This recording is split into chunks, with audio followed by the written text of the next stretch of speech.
আজকে কি চানটা না করলে হয় না? তা কি করে হয়? স্নান না করলে তোর পেটের মধ্যে আগুনটা নিভবে কি করে? আগুন? কোথায় আগুন? ওই তো দেখ না, তুই ফু কর, দেখবি মুখ দিয়ে ধোঁয়া বেরোচ্ছে। সত্যি সত্যি? হ্যাঁ তো, যা আয়নায় গিয়ে দেখ।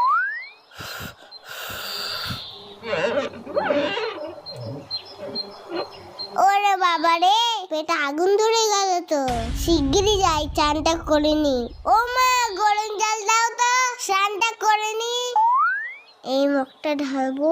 না না, পরেরটাই ঢালবো কোনি। ঠান্ডা ঠান্ডা কুলকুল।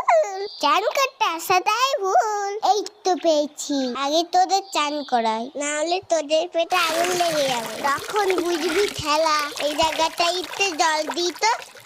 আমার জল ফুরিয়ে গেছে, আরো গরম জল দাও। এত গরম জল নিয়ে কি করছে দেখি তো। ও কি চকচক করছে। গ্যাস পুড়িয়ে গরম জল করেছে কি তোর বাথরুম ধোয়ার জন্য?